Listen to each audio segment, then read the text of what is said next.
الأحداث في نادي الزمالك على صفيح ساخن.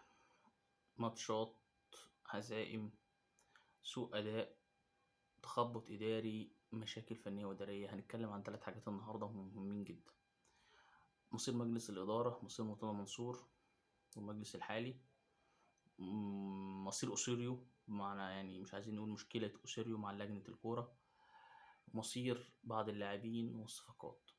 طيب نبتدي الأول بمجلس الإدارة. مجلس الإدارة حتى الآن زي ما تقولوا كده هي لعبة القط والفار.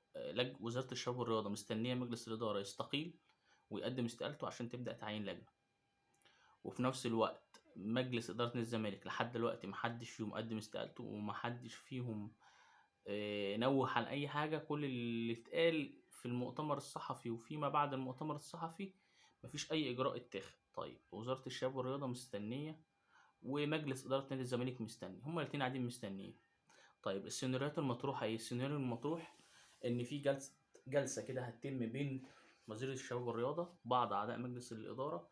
مش بعض اعضاء مجلس الادارة، في حد متوسط في الموضوع هو احمد حسام ميدو هيقعد مع رئيس هيقعد مع وزير الشباب والرياضة اشرف صبحي، في محاولة منه ان هو يدي الصلاحيات ويدي دعم لمجلس الإدارة الحالي، وإن هو يترك مرتضى منصور في مكانه ويعني وإدارته، إن هو زي ما هو قاعد كده بيدير يعني بدون أي صفة وبدون أي منصب، إن هو يسيب الدنيا لحد الانتخابات القادمة، وإن هو ينزل انتخابات. طيب موقف الوزير هيبقى إيه؟ أنا بصراحة معرفش، ما عنديش فكرة. بس اللي أنا عاوز أقوله لك إن في ناس اتبلغت تبدأ تجهز رجالتها عشان تخش بلجنة في حالة حل مجلس إدارة نادي الزمالك.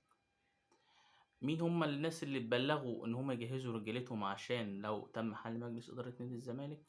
هم 3 أشخاص قلت لك عليهم من فترة كبيرة جدا، هرجع أقرر لك وأقولهم لك تاني، في حين إن في ناس بعدت شوية عن المشهد أو بعد شوية عن الصورة في ظل الأحداث والمشاكل اللي بتلاحق نادي الزمالك، والأزمات اللي بتلاحق نادي الزمالك إدارية وفنية.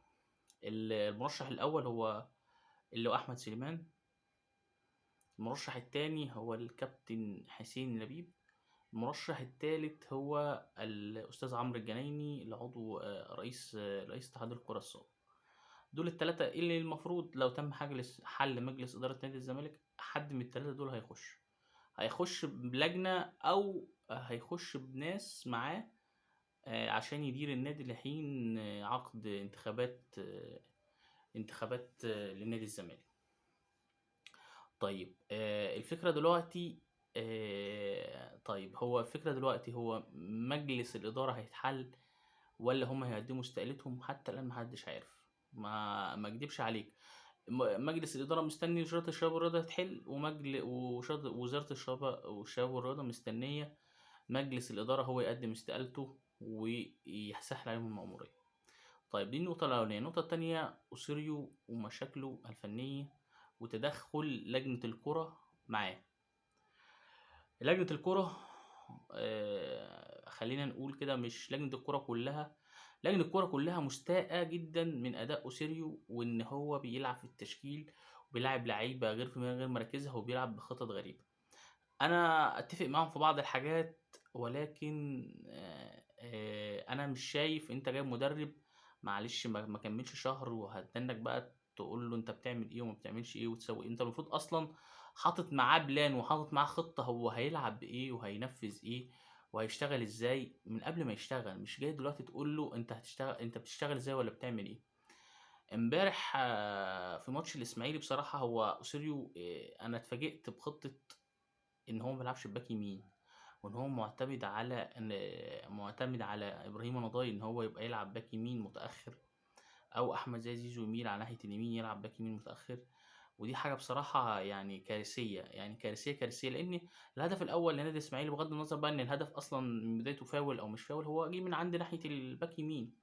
فخطأ انت شايفه في ماتش برضو البروكسي، انت عندك الجبهه بتلعب بالجبهه الشمال طايره وبيلعبوا على سكر بطريقه غريبه، وانت برضو ما تداركتهاش غير في الاخر. ففي اخطاء فنيه واضحه ليك يا كابتن يا مستر اوسيريو هما بيتكلموا عنها. تمام.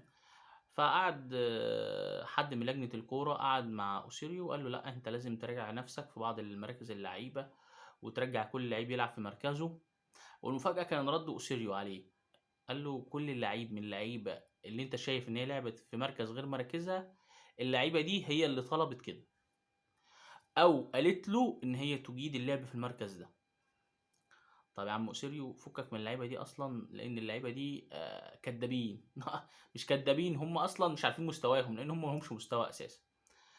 فالحقيقة واللي طلبه عضو اللجنة إن لأ يلاعب كل لعيب في مركزه، وإن هو الدنيا الفترة اللي جاية دي مش مستحملة أي تخبطات إدارية، مش أو أي هزائم أو أي حاجة خاصة بالفريق، خصوصًا الوضع الحالي لنادي الزمالك.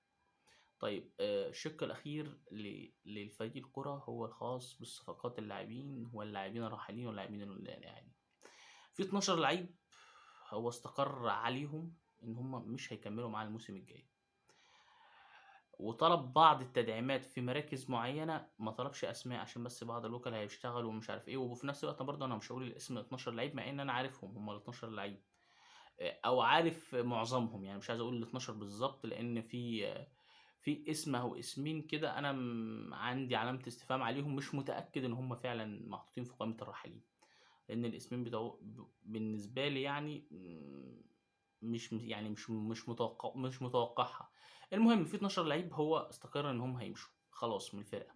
12 لعيب في قايمة فيها 25 لعيب، يعني هو مقتنع ب13 لعيب فقط لا غير إن هم ممكن يكمّلوا معاه.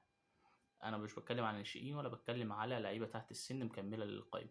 أنا باتكلّم على قايمة فيها 25 لاعب، في 12 لاعب منهم يعني نُص الفريق هو مش مقتنع بيه.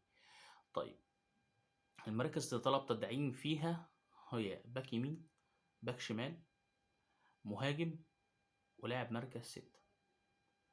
لاعب مركز 6.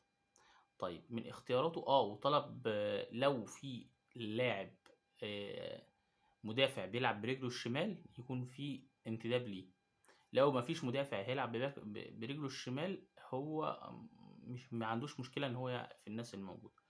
وطبعًا مش هاقدر أقول برضه مين اللي هيمشي ومين اللي هيقعد عشان ناس برضه لإن ده ما يعني ده تسويقيًا غلط على نادي الزمالك، لمّا يعلن عن اللعيبة دي تمشي، اللعيبة ما فيش هييجي لها عروض، الأندية هتفضل تستنى نادي الزمالك لحد ما يمشّيهم ببلاش، ما هو ده اللي بيحصل كل سنة، كل سنة بنقع في نفس المشكلة دي.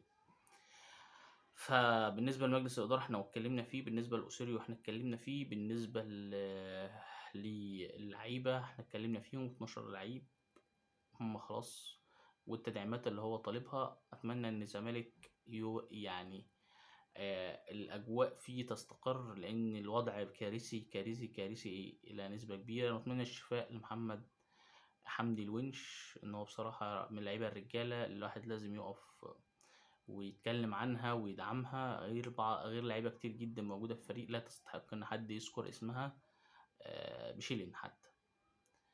باشكركم جدًا وإن شاء الله نتقابل في فرص أحسن وأخبار أفضل خاصة بنادي الزمالك.